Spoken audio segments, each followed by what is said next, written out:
नमस्कार बहनों, मैं आपका अपने चैनल पर स्वागत करती हूँ। आज बहनों मैं आपको गुरुवार की व्रत कथा सुनाऊंगी। इस कथा को बहुत ही शांत भाव से व पूरी सुनना, इससे आपकी हर मनोकामना पूरी होगी और आप और आपका पूरा परिवार हर समय सुखी रहे, ऐसी मैं बृहस्पति देव से प्रार्थना करती हूँ। अगर बहनों आपने मेरे चैनल को सब्सक्राइब नहीं किया है, अभी कर लीजिए बहनों।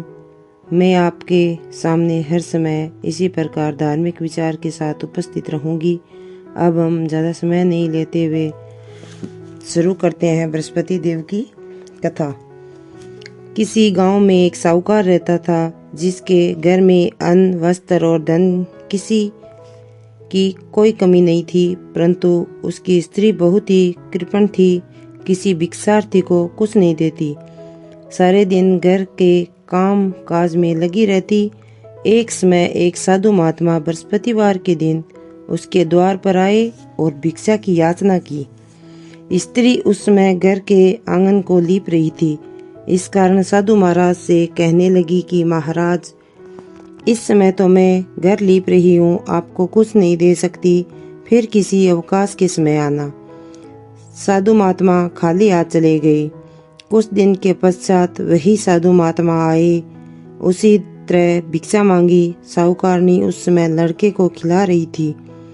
कहने लगी, महाराज मैं क्या करूं, अवकाश नहीं है, इसलिए आपको भिक्षा नहीं दे सकती।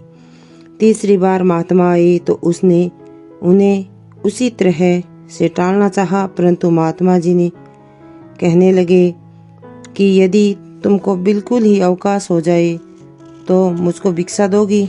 साहूकारनी कहने लगी कि हाँ महाराज, यदि ऐसा हो जाए तो आपकी बड़ी कृपा होगी। साधु महात्मा जी कहने लगे कि अच्छा, मैं एक उपाय बताता हूँ। तुम बृहस्पतिवार को दिन चढ़ने पर उठो और सारे घर में झाड़ू लगाकर कूड़ा एक कोने में जमा करके रख दो।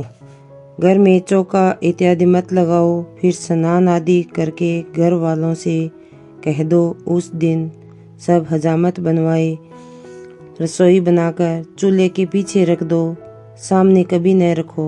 सायंकाल को अंधेरा होने के बाद दीपक जलाया करो तथा बृहस्पतिवार को पीले वस्त्र मत धारण करो, न पीले रंग की चीजों का भोजन करो।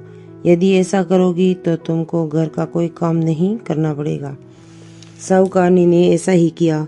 बृहस्पतिवार को दिन चढ़े उठी, झाड़ू लगाकर कूड़े को घर में जमा कर दिया। पुरुषों ने हजामत बनवाई, भोजन बनाकर चूल्हे के पीछे रखा। वह सब बृहस्पतिवारों को ऐसा ही करती रही। अब कुछ काल बाद उसके घर में खाने का दाना न रहा। थोड़े दिनों में महात्मा फिर आई और भिक्षा मांगी, परंतु सेठानी ने कहा, महाराज मेरे घर में खाने का अन्न नहीं है, आपको क्या दे सकती हूँ।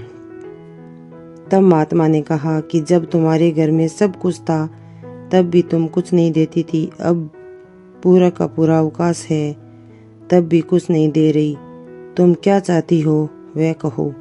तब सेठानी ने हाथ जोड़कर प्रार्थना की, महाराज अब कोई ऐसा उपाय बताओ कि मेरे पहले जैसा धन धान्य हो जाए।